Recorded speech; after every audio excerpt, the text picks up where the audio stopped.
राजस्थान के मुख्यमंत्री भजन लाल जी शर्मा।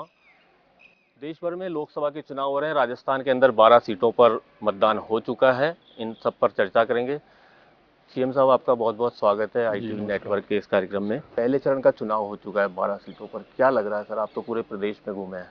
देखिए, मैं आपको बताना चाहता हूँ, 12 हमारे जो लोकसभा क्षेत्र हैं जिनमें चुनाव हुआ है, 12 की 12 सीट हमारी भारतीय जनता पार्टी उसमें जीत रही है। क्योंकि जनता को ये विश्वास है कि मोदी जी जो कहते हैं वो करते हैं और करते हैं वही कहते हैं। और ये जनता के मन में राजनीतिक दलों के प्रति ऐसा भाव होता नहीं है, लेकिन मोदी जी के प्रति जो भाव है वो ऐसा है कि स्वतः ही जनता निकल करके वोट देती है। तो मैं निश्चित रूप से कहना चाहता हूं कि हमारी 19 अप्रैल को जो चुनाव हुआ है 12 लोकसभाओं को बहुत बड़े बहुमत के साथ हम जीतने वाले हैं। सर, कुछ जो मतदान कम हुआ है इसके कारण से कुछ सीटें फंसी हुई है क्या, कुछ ऐसा? देखिए, ऐसा नहीं है, उसमें कारण दो हैं। एक कारण नहीं है मतदान कम होने के, लेकिन मैं ये कहना चाहता हूं कि जो वोट पड़ा है वो भाजपा का पड़ा है, क्योंकि उधर कोई रुचि नहीं है। उनको यही नहीं है कि हम कोई चुनाव लड़ रहे हैं। अब राजस्थान में कहीं आपको दिख रहे हैं, तो हम कह सकते हैं कि पूरी तरह से भारतीय जनता पार्टी 12 की 12 सीट पूरी तरह से बहुत बहुमत के साथ जीतने वाली। सर, तो 400 पार का नारा दिया गया है, क्या लग रहा है ये पूरा होगा क्या? देखिए, मैं आपको बता दूं, एनडीए का है 400 पार का, एनडीए का है। और आप देख रहे हैं पिछली बार भी हमारी कितनी सीट थी। और इस बार पूरे देश के अंदर जो माहौल है विकसित भारत को लेकर के, और हमारा जो पिछला 10 साल में मोदी जी के नेतृत्व में जो काम हुआ है, गरीब कल्याण की योजनाएं देख लें, देश में विकास की योजनाएं देख लें, सीमाओं की सुरक्षा देख लें, देश में बढ़ता हुआ भारत का गौरव देख लें, जनता को महसूस होने लगा है कि 10 साल में देश के यशस्वी प्रधानमंत्री नरेंद्र मोदी जी ने काम किया है।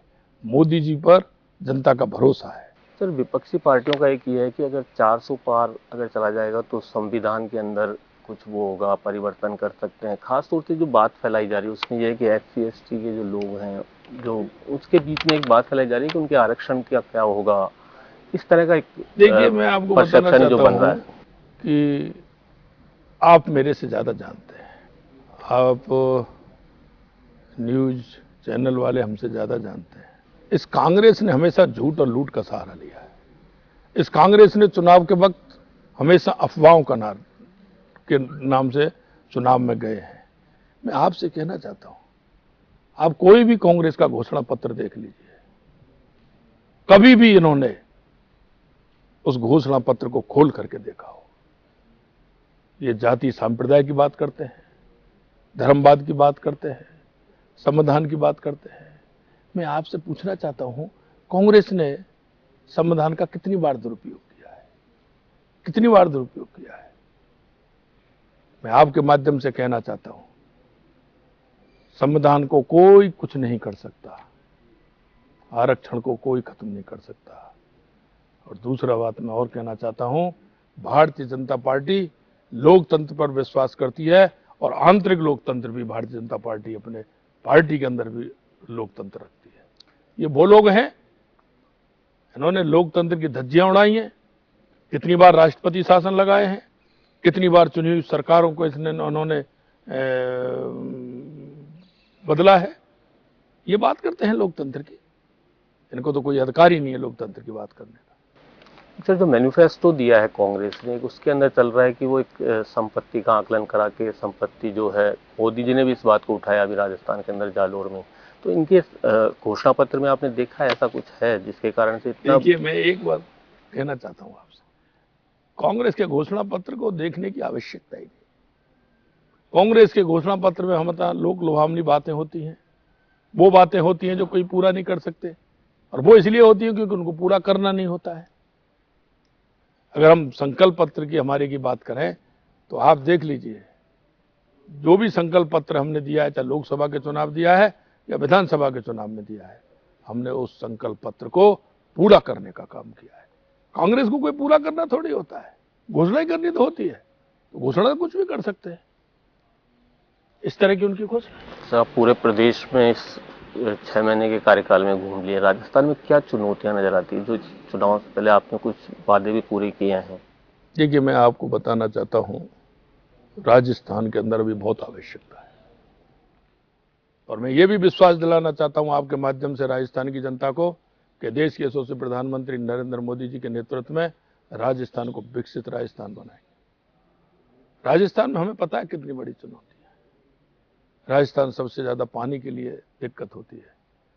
हमने अब राजस्थान को देखिए, हमने सर, एक ईआरसीपी जो मैं इतना जानना चाहता हूँ, कांग्रेस सरकार ने उसको इतने समय लटकाए रखा, क्या हुआ कि 1 महीने में ही सारा सब कुछ होकर के सेट हो गया? देखिए, क्या ऐसा आपने चला दिया? जादूगर तो उनको बोलते हैं। मैं एक बात बताना चाहता हूँ आपको, जिसकी काम करने की दृढ़ इच्छा शक्ति होती है, काम में उस गरीब को देख करके काम कर रहे हैं, उस किसान को देख करके काम कर रहे हैं, राजस्थान की जनता को देख करके अगर काम करना चाहता है तो कोई असंभव नहीं है। मेरे मन में यह बात थी और माननीय देश के यशस्वी प्रधानमंत्री नरेंद्र मोदी जी ने कहा, आपने देखा कितना लटकाया, कौन सा बजट है जिसमें ईआरसीबी का जिक्र नहीं किया? लेकिन कभी फिक्र की क्या कांग्रेस के लोगों ने? कभी फिक्र नहीं की। 1 महीने में कैसे हो गया सब कुछ आपने सेट करके? कांग्रेस करना ही नहीं चाहती थी। कांग्रेस के कमलनाथ जी ने उल्टा कोर्ट में चले गए, इनको पत्र लिख दिया मैं नहीं करना चाहता हूं। हमारी राजस्थान में बीजेपी की सरकार, मध्य प्रदेश में बीजेपी की सरकार, केंद्र में हमारी सरकार, हम मिले, 2 बार मिले, हमने हमारी सारी बातें देखी और हमारे मोहन यादव जी और हमने बैठ करके पूरी रचना बनाई और माननीय मोदी जी ने उसको साकार किया। ईआरसीपी की योजना, यमुना का पानी भी मिलेगा अब राजस्थान? बिल्कुल मिलेगा। ये कांग्रेस के लोग बार बार वायदा करते थे यमुना के पानी के लिए, हम लेकर के आएंगे, हम लेकर आएंगे, एक लोटा पानी नहीं लाए। हमारे पूर्व मुख्यमंत्री मनोहर खट्टर जी और हमने बैठ करके बातचीत की। ये लोग कहते थे कभी कांग्रेस ताजेवाले से पानी देने को लिए हरियाणा सरकार तैयार ही नहीं थी। वही हरियाणा सरकार है। इन्होंने कहा है कि आप अपनी पाइपलाइन लेकर के जाइए ताजेवाले से, हम राजस्थान का पानी 1917 क्यूबिक मीटर पानी हम राजस्थान को देंगे। सर, चुनाव से पहले एक बड़ा मुद्दा था पेपर लीक का, जिसके कारण से युवाओं में बड़ा आक्रोश था, सरकार को भी उन्होंने बदल दिया, युवाओं ने आपको काफी समर्थन दिया। पेपर लीक मामले में अब क्या कितनी गिरफ्तारियां हो चुकी है, किस तरीके से आगे भी पेपर लीक आगे ना हो इसके लिए भी क्या? देखो, मैं आपको बताना चाहता हूं, हमारी सरकार आते ही 6 पेपर हुए, एक भी पेपर लीक नहीं हुआ।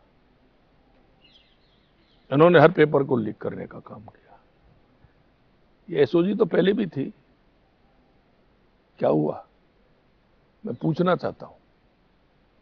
आप देख रहे हो 97 लोग गिरफ्तार हो गए और हमने कहा है जनता के बीच में, करके दिखाएंगे। हमने कहा कि किसी को किसी भी कीमत पर बख्शा नहीं जाएगा, कितना भी बड़ा व्यक्ति हो, अगर उसने छात्र और छात्रों के साथ उन्होंने गला घोंटने का काम किया है, उनके सपनों को रौंदने का काम किया है, हम किसी भी कीमत पर उनको छोड़ने वाले नहीं। सर, गृह मंत्री का चार्ज आपके पास भी है, पिछले मुख्यमंत्री के पास में भी गृह मंत्री का चार्ज, कैसे आप समय निकाल लेते हैं? क्योंकि उनके ऊपर भी काफी रहता था कि कभी मीटिंग ही नहीं होती थी पुलिस डिपार्टमेंट की। आप ले रहे हैं सुबह शाम में, बाड़मेर गए आप, वहां भी अभी आपने मीटिंग सुबह जल्दी कॉल करके 6 बजे प्रशासन की बुलाई। देखिए, मैं आपसे कहना चाहता हूँ, काम करने की दृढ़ इच्छा शक्ति हो तो कोई भी काम असंभव नहीं, सभी संभव है। उन्होंने राजस्थान की जनता के बीच में गए वायदों को ध्यान नहीं दिया। हमारे दिन और रात वो वादे हमारे दिमाग में खटकते हैं कि जनता के बीच में जो वायदे लेके कर गए हैं उनको हम कैसे पूरा करेंगे, ये हमारे दिमाग में रहती है। इसलिए हम उन वादों को पूरा करेंगे, एक एक वायदे को पूरा करेंगे। और आज भी मैं कहना चाहता हूं आपके माध्यम से, हमारे संकल्प पत्र में जो वायदे हैं, हम 5 साल का इंतजार नहीं करेंगे। जनता को राहत देने के लिए उन वादों को पूरी तरह से निभाएंगे और पूरा करेंगे। सर, राजनीति से जुड़ा कुनबा काफी बड़ा हुआ है, भारतीय जनता पार्टी का नेता आए हैं इसके अंदर, लेकिन आपके जो संगठन के लोग हैं उनमें भी बड़ी एक असहजता रहती है कि बाहर से लोगों को शामिल किया जा रहा है। इसका कुछ फर्क पड़ता है राजनीति, क्योंकि आप तो खुद संगठन में रहे? एक बात कहना चाहता हूं आपको कि हमारे देश की संस्कृति है, हमारे देश की संस्कृति है वही भाजपा की संस्कृति है। हमारे देश के अंदर कभी ऊण आए कुसाण आए, सबको समाया।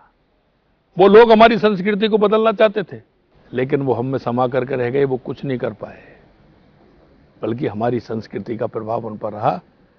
और यही मैं आपको भारतीय जनता पार्टी के बारे में कहना चाहता हूं। हमारा जो स्पष्ट विचार है, हमारा संस्कार है, जिससे हम काम करते हैं, आने वाला हमारे में समाहित होता है और हमारे साथ काम करने को तैयार रहता है। सर, आपका साथ छोड़ के भी गए हैं राहुल कुशवाहा, यहाँ प्रहलाद गुंजल जो हैं वो लड़ रहे हैं, थोड़ा राजनीतिक समीकरण काफी।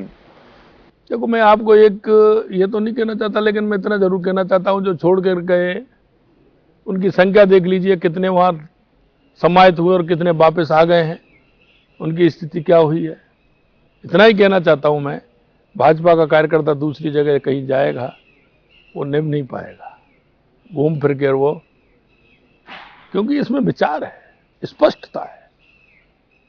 व्यक्ति के मन में कहीं लोभ आता है तो उसके कारण उसका मन जाने को होता है, लेकिन लास्ट में जो उसके अंदर जो विचार है, जो उसकी भावना है, वो दूसरी जगह समाहित नहीं हो पाती है। राजस्थान में कांग्रेस के 3 बड़े नेता, गहलोत हैं, पायलट हैं, एक डोटासरा जी हैं, क्या लगता है कांग्रेस का आपको यहाँ? देखिए, कांग्रेस के बारे में तो ज्यादा उनसे ही पूछें, वो ज्यादा ठीक है, ज्यादा बात करना कोई उचित नहीं है। डोटासरा जी जगह जगह बोलते हैं कि मोरिया बुलवा देंगे। चूरू उनका किसकी मोरिया बुलवा रहे हैं, वो उनकी मोरिया बुलवा रहे हैं, वो उनकी मोरिया, वो मोरिया बुलवाते हैं अपना, देखते हैं क्या स्थिति हो रही है। जिसको नकारा, निकम्मा, क्या क्या कहते हैं, क्या क्या नहीं करते हैं, आपस में उनकी क्या स्थिति है, उस बारे में ज्यादा कुछ कहना नहीं था। सर, राजस्थान के विजन के बारे में बात करना चाहता हूँ कि क्या आपकी आगे की सोच डेवलपमेंट के लिए, राजस्थान के लिए क्या क्या जरूरी मानते हैं? देखिए, निश्चित रूप से राजस्थान के अंदर हम जिस तरह से हमने विषय लिए है, हमारा पानी का विषय सबसे ज्यादा है। ये वर्ष हमारा पानी और बिजली का है, क्योंकि आम जनता के लिए पानी और बिजली की बहुत बड़ी आवश्यकता है। हम राजस्थान को पर्यटन की दृष्टि से भी मजबूत बनाएंगे, उद्योग की दृष्टि से भी मजबूत बनाएंगे, हमारी खनिज संपदा है उसकी लिए भी मजबूत बनाएंगे। निश्चित रूप से हम कहना चाहता है कि हमारा यह है कि देश के अंदर राजस्थान पहली श्रेणी में रहे। सर, जयपुर से पहली बार बना है मुख्यमंत्री कोई, जयपुर के लिए कुछ खास? निश्चित रूप से इन्होंने जयपुर की ओर ध्यान नहीं दिया। हमारी पिंक सिटी है, हमारी राजधानी है, तो जयपुर के जो काम है उनको आगे बढ़ाएंगे, जयपुर को सुंदर बनाएंगे। आखिरी सवाल है कि जिस दिन मुख्यमंत्री बनाया गया था, तो आपको कुछ पता था कि आज तक जनता इस बात में है कि क्या पहले से भजन लाल जी को? देखिए, मैं आपको बताना चाहता हूँ, ये भारतीय जनता पार्टी का संस्कार है, और मैं आपको कहना चाहता हूँ, ये अगर संभव है तो भारतीय जनता पार्टी के अंदर संभव है, किसी और राजनीतिक दल में संभव नहीं है। कोई अपने बेटे को बनाना चाहेगा तो कोई नाती को बनाना चाहेगा, कोई अपने परिवार को बनाना चाहेगा।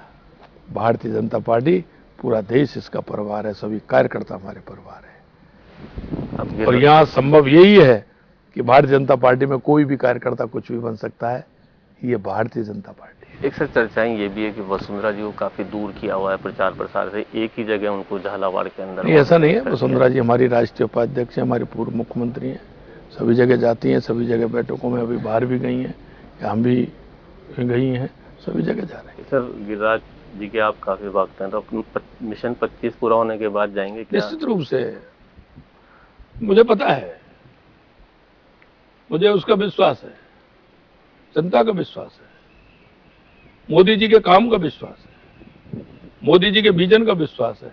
इसलिए मैं कह सकता हूं, राजस्थान में 25 की 25 सीट भारतीय जनता पार्टी है।